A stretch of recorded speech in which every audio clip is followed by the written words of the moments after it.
Button ಯಾವ ರೀತಿ stitch ಮಾಡೋದು ಅಂತ ತೋರಿಸ್ತೀನಿ. ಇದು ಬಿಗಿನರ್ಸ್ಗೆ ಮಾತ್ರ. ಬಿಗಿನರ್ಸು ಸ್ಟಾರ್ಟಿಂಗ್ ಈ ರೀತಿ ಶರ್ಟ್ ಬಟನು ಮತ್ತು ಹುಕ್ಸು ಮತ್ತು ದಾರ ಇವೆಲ್ಲ ಹಾಕಿ ಅಭ್ಯಾಸ ಮಾಡಿಕೊಂಡ್ರೆ ಅವ್ರಿಗೆ ಸೂಜಿನ ಯಾವ ರೀತಿ ಹಿಡ್ಕೊಬೇಕು, ಯಾವ ರೀತಿ ಸ್ಟಿಚ್ ಮಾಡಬೇಕು ಅನ್ನೋ ಒಂದು ಐಡಿಯಾ ಬರುತ್ತೆ. ಸೊ ಅದರಿಂದ ನಾನು ಇದೊಂದು ಟಾಪಿಕ್ನ ತೊಗೊಂಡು ಬಂದಿದ್ದೀನಿ. ಬಿಗಿನರ್ಸ್ ಯಾರ್ಯಾರಿದ್ದಾರೋ ಅವರು ಈ ಥರ ಮನೇಲಿ ಯಾವುದಾದ್ರೂ ಶರ್ಟ್ ಗುಂಡಿಗಳು ಯಾವುದಾದ್ರೂ ಕಿತ್ತೋಗಿರೋದಿದ್ದರೆ ನೀವು ಅದನ್ನು ಹಾಕಿ ಟ್ರೈ ಮಾಡಿ. ಮೊದಲಿಗೆ ನಾನಿಲ್ಲಿ ತೊಗೊಂಡಿರೋ ಶರ್ಟ್ದು ನೋಡಿ ಈ ಥರ ಗುಂಡಿ ಅನ್ನೋದು ಕಿತ್ತೋಗ್ಬಿಟ್ಟಿದೆ. ಅದೇನಾಗಿದೆ, ಅದು ಕಿತ್ತೋದ್ರೂ ಅದರದ್ದು ಸ್ವಲ್ಪ ಉಳ್ಕೊಂಬಿಟ್ಟಿದೆ, ಅಂದರೆ ಅರ್ಧ ಬಟನ್ ಬ್ರೇಕ್ ಆಗಿದೆ. ಅದನ್ನು ಫಸ್ಟು ಈ ರೀತಿ ಟ್ರಿಮ್ಮರ್ನ ಬಳಸ್ಕೊಂಡು ಅದನ್ನು ಟ್ರಿಮ್ ಮಾಡ್ಕೊಂಬಿಡೋಣ. ಕಂಪ್ಲೀಟ್ ಏನು ಸ್ಟಿಚ್ ಬರುತ್ತೆ, ಸ್ಟಿಚ್ ನಾಟ್ ಹಾಕಿರೋದು ಏನೇ ಇದ್ರೂ ಅದನ್ನೆಲ್ಲ ಕಂಪ್ಲೀಟಾಗಿ ತೆಗೆದುಬಿಟ್ಟು, ಇವಾಗ ನೋಡಿ ನಾನು ಯಾವ ಕಲರ್ ಸ್ಟಿಚ್ ಮಾಡಬೇಕೋ, ಯಾವ ಕಲರ್ ಶರ್ಟ್ಗೆ ಸ್ಟಿಚ್ ಮಾಡ್ತಿದ್ದೀವೋ ಅದೇ ಕಲರ್ದು ದಾರ ತೊಗೊಂಡಿದ್ದೀನಿ, ಒಂದು ಸೂಜಿ ತೊಗೊಂಡಿದ್ದೀನಿ. ಸೂಜಿ ಸ್ವಲ್ಪ ತಿಕ್ಕಾಗಿರಲಿ ಮತ್ತು ಉದ್ದ ಇರಲಿ. ಮತ್ತು ಈ ಸೂಜಿ ಬಂದು ಆ ಬಟನ್ ಹೋಲ್ ಏನಿದೆ ಅದರೊಳಗಡೆ ಪಾಸ್ ಆಗುತ್ತಾ ಅಂತ ನೋಡಿಕೊಂಡು ಆಮೇಲೆ ದಾರಾನ ಪೋಣಿಸ್ಕೊಬೇಕು. ನಾವು ಆದಷ್ಟು ಸ್ವಲ್ಪ ತಿಕ್ಕಾಗಿರೋ ಸೂಜಿನೇ ತೊಗೊಬೇಕು. ಯಾಕಂದರೆ ನಾವು ಟೈಟಾಗಿ ಎಳ್ದಾಗ ಕೆಲವೊಂದು ಸಲ ಸೂಜಿದು ಕಣ್ಣು ಅನ್ನೋದೇನಿರುತ್ತೆ ಅದು ಕಟ್ಟಾಗಿಬಿಡುತ್ತೆ ಮತ್ತು ಸೂಜಿ ಬೆಂಡ್ ಆಗಿಬಿಡೋ ಚಾನ್ಸಸ್ ಎಲ್ಲ ಇರುತ್ತೆ. ಅದರಿಂದ ಸ್ವಲ್ಪ ತಿಕ್ಕಾಗಿರೋ ಸೂಜಿನೇ ಆರಿಸ್ಕೊಳ್ಳಿ. ನಾನು ಇವಾಗ 2 ಎಳೆನ ಪೋಣಿಸ್ಕೊಂಡು 4 ಎಳೆ ಮಾಡಿಕೊಂಡು ಕೊನೆಯಲ್ಲಿ ಒಂದು ನಾಟ್ ಹಾಕ್ಕೊತಾ ಇದ್ದೀನಿ.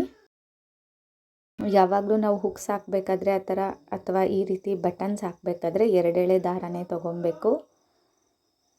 ಈ ಥರ ಚಿಕ್ಕದಾಗಿ ಒಂದು ನಾಟ್ ಹಾಕೊಂಡಿದ್ದೀನಿ. ಮಕ್ಕಳದು ನನ್ನ ಹಸ್ಬೆಂಡ್ದು ವಾಯ್ಸ್ ಕೇಳಿಸ್ತಾನೆ ಇದೆ ಬ್ಯಾಕ್ಗ್ರೌಂಡಲ್ಲಿ. I am so sorry, disturbance ಏನಾದರೂ ಆಗಿದ್ದಿದ್ರೆ. ಫಸ್ಟಿಗೆ ಈ ರೀತಿ ಬಟನ್ನ ಇಟ್ಕೊಂಡು ಒಳಗಡೆಯಿಂದ ಅಲ್ಲಿ 4 ಹೋಲ್ ಅನ್ನೋದು ಇರುತ್ತೆ ಬಟನ್ಸಲ್ಲಿ. ಒಳಗಡೆಯಿಂದ ಒಂದು ಹೋಲ್ಗೆ ಈ ರೀತಿ ಅದನ್ನು ಇನ್ಸರ್ಟ್ ಮಾಡಿಕೊಂಡು ಎಳ್ಕೊಬೇಕಾಗತ್ತೆ.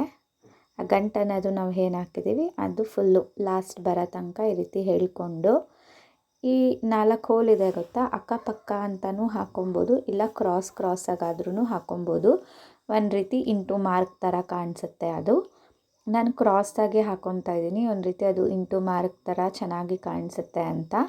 ನಿಮ್ಗೆ ಯಾವುದು ಅನುಕೂಲನೋ ಆ ರೀತಿ ಹಾಕ್ಕೊಬೋದು. ಎರಡೂ ಏನು ಅಂತ ಡಿಫ್ರೆನ್ಸ್ ಇರಲ್ಲ, ಎರಡೂ ಚೆನ್ನಾಗೇ ಇರುತ್ತೆ. ಸೊ ಈ ರೀತಿ ಒಂದ್ಸಲಿ ನಾವು ಇನ್ಸರ್ಟ್ ಮಾಡಿ ಮತ್ತು ಮೇಲ್ಗಡೆಯಿಂದ ಈ ರೀತಿ ಒಳಗಡೆಗೆ ಕಳಿಸಿದ್ಮೇಲೆ ಒಂದು ನಾಟ್ ಹಾಕ್ಕೊತಿದ್ದೀನಿ. ಫಸ್ಟಿಗೆ ನಾನು ಈ ಥರ ಒಂದು ನಾಟ್ ಹಾಕ್ಕೊಂಬಿಡ್ತೀನಿ. ಯಾಕಂದರೆ ಅದು ಮತ್ತೆ ಗುಂಡಿ ಆ ಕಡೆ ಈ ಕಡೆ ಶೇಕ್ ಆಗೋದು ಅದೆಲ್ಲ ಏನೂ ಇರಲ್ಲ, ಅದು ಫಿಟ್ಟಾಗಿ ಕುತ್ಕೊಂಡ್ಬಿಡುತ್ತೆ. ಅದಕ್ಕೋಸ್ಕರ ಮತ್ತೆ ಅದೇ ಹೋಲ್ಗೆ ಸೂಜಿನ ಇನ್ಸರ್ಟ್ ಮಾಡಿಕೊಂಡು ವಾಪಸ್ ಕಳಿಸ್ತಾ ಇದ್ದೀನಿ. ಈಗ ತಿರ್ಗಾ ಅದೇ ಹೋಲ್ಗೆ 3 ಸಲ ನೋಡಿ ಈ ರೀತಿ ಕ್ರಾಸಾಗಿ ವಾಪಸ್ ಅದನ್ನು ಸೂಜಿನ ಕಳಿಸ್ತಾ ಇದ್ದೀನಿ. ಈ ರೀತಿ 3 ಆದಮೇಲೆ ಹಿಂದೆಗಡೆ ತಿರುಗಿಸ್ಕೊಂಡು ಇವಾಗ ಒಂದು ನಾಟ್ ಹಾಕ್ಕೊಂಬಿಡ್ತೀನಿ. ಈ ನಾಟ್ ಏನು ಹಾಕಲೇಬೇಕಂತ ಇಲ್ಲ, ಇಷ್ಟ ಇದ್ದರೆ ಹಾಕಿ, ಇಲ್ಲ ಅಂದರೆ ಆಪ್ಷನಲ್ಲು. ಈಗ ಮತ್ತೆ ಇನ್ನೂ 2 ಹೋಲ್ ಬಾಕಿ ಇದೆ ಅಲ್ಲ, ಇವಾಗ ಈ ರೀತಿ 2 ಕ್ರಿಸ್ ಕ್ರಾಸಾಗಿ ಅದನ್ನು ತೊಗೊತೀನಿ. ನೀವು ಬಿಗಿನರ್ಸ್ ಏನು ಮಾಡಿ ಅಂದರೆ ಸ್ಟಾರ್ಟಿಂಗ್ ಈ ರೀತಿ ಬಟನ್ಸ್ಗಳನ್ನೆಲ್ಲ ಹಾಕೋದನ್ನ ಪ್ರಾಕ್ಟೀಸ್ ಮಾಡಿಕೊಡಿ. 1 ದಿನ 2 ದಿನ ಇದನ್ನು ಪ್ರಾಕ್ಟೀಸ್ ಮಾಡಿ. ಆಲ್ಮೋಸ್ಟ್ ಒಂದು ಶರ್ಟ್ ಹಾಕೋ ಅಷ್ಟರಲ್ಲಿ ನಿಮಗೆ ಒಂದು ಗ್ರಿಪ್ ಅನ್ನೋದು ಸಿಕ್ಬಿಡುತ್ತೆ. ಇದೆಲ್ಲ ಏನು ಗೊತ್ತಾ, ಈ ಥರ ಸಣ್ಣ ಪುಟ್ಟದ್ದೆಲ್ಲ ನಾವು ತುಂಬ ಕಲ್ತ್ಕೊಂಡ್ಬಿಟ್ಟಿದ್ದಾದಮೇಲೆ ನಮ್ಗೆ ಇದ್ರ ಮೇಲೆ ಗಮನನೇ ಬರೋದಿಲ್ಲ. ಸೊ ಅದಕ್ಕೆ ಏನೇ ಕಲಿಬೇಕಾದ್ರೂ ಪರ್ಫೆಕ್ಟಾಗಿ ಕಲ್ತ್ಕೊಬೇಕಲ್ವ.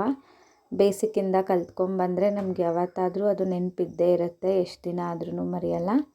ಈ ರೀತಿ 2-3 ಕಡೆ ಆದಮೇಲೆ ನಾನು ಲಾಸ್ಟಲ್ಲಿ ಒಂದು ನಾಟ್ ಹಾಕ್ಕೊತಾ ಇದ್ದೀನಿ. ನೋಡಿ ಇದೆಷ್ಟು ಫಿಟ್ಟಾಗಿ ಕೂತಿದೆ, ಟೈಟಾಗಿ, ಎಷ್ಟು ಚೆನ್ನಾಗಿ ಫಿಟ್ಟಾಗಿ ಬಟ್ಟೆಗೆ ಸ್ಟಿಕ್ ಆಗಿರೋ ಥರ ಕೂತ್ಕೊಂಡಿದೆ.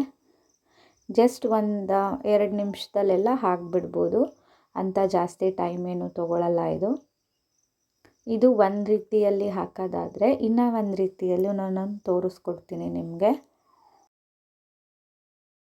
ಇವಾಗ ನಾನು ಇನ್ನೂ ಒಂದು ಮೆಥಡಲ್ಲಿ ಯಾವ ರೀತಿ ಈ ಗುಂಡಿನ ಅಟ್ಯಾಚ್ ಮಾಡೋದು ಅಂತ ತೋರಿಸ್ತೀನಿ. ಮೊದಲಿಗೆ ನೋಡಿ ನಾನು 2 ಎಳೆ ದಾರಾನ ಪೋಣಿಸಿ ರೆಡಿ ಮಾಡ್ಕೊಂಡಿದ್ದೀನಲ್ಲ, ಇವಾಗ ಈ ಗುಂಡಿನ ಹಿಂಗಿಟ್ಟು ಕೆಳಗಡೆಯಿಂದ ನಾವು ಈ ರೀತಿ ಅದನ್ನು ಮೇಲ್ಗಡೆಗೆ ಇನ್ಸರ್ಟ್ ಮಾಡಿಕೊಂಡು ಮೇಲ್ಗಡೆಯಿಂದ ಕೆಳಗಡೆಗೆ ತೊಗೊತೀನಿ. ಈಗ ತೊಗೊಂಡಾಗ ನಾನೇನು ಮಾಡ್ತೀನಿ, ಫುಲ್ಲು ಟೈಟ್ ಮಾಡ್ಕೊಳ್ಳಲ್ಲ ಗುಂಡಿನ, ಸ್ವಲ್ಪ ಲೂಸ್ ಬಿಟ್ಕೊಂಡು ಮತ್ತೆ ಹೀಗೆ ಚುಚ್ಕೊತೀನಿ. ಅಂದರೆ ನಾನು ಇದ್ರ ಮೇಲೆ ಬರಲ್ಲ, ನಾನೇನು ಮಾಡ್ತೀನಿ ಈಗ ಪಕ್ಕದಲ್ಲಿ ಅಂದರೆ ಬರೀ ಶರ್ಟಿಗೆ ಮಾತ್ರ ಚುಚ್ಕೊಂಡು 1-2 ರೌಂಡ್ ಈ ರೀತಿ ಗುಂಡಿಗೆ ಹಾಕ್ಕೊಂಡು, ಮತ್ತು ಈಗ ನಾವು ಹೂ ಕಟ್ತೀವಲ್ಲ ಆ ಥರ ಗುಂಡಿ ಕೆಳಗಡೆ ಈ ರೀತಿ ನಾಟ್ ಹಾಕ್ಕೊತೀನಿ 1-2 ಸಲ. ಓಕೆನಾ?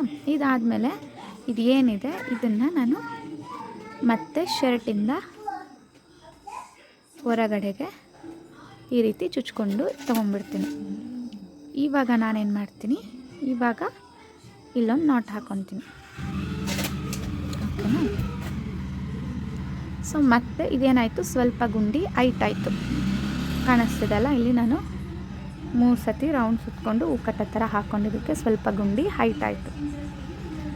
ಇವಾಗ ನಾನೇನು ಮಾಡ್ಕೊತೀನಿ, ಮತ್ತು ಇದರಲ್ಲಿ 1-2 ಸಲ ಈ ಹೋಲಲ್ಲಿ ಗುಂಡಿನ ಹಾಕ್ಕೊತೀನಿ. ಆದರೆ ತುಂಬ ಟೈಟ್ ಮಾಡ್ಕೊಳ್ಳಲ್ಲ ನಾನು, ಸ್ವಲ್ಪ ಮೀಡಿಯಮ್ ಅಳತೆಗೆ ಟೈಟ್ ಮಾಡಿಕೊಂಡು ನಾಟ್ ಹಾಕ್ಕೊಂಡು ತಿರ್ಗಾ ಇನ್ನೂ 2 ಹೋಲ್ ಇದೆ ಅಲ್ಲ,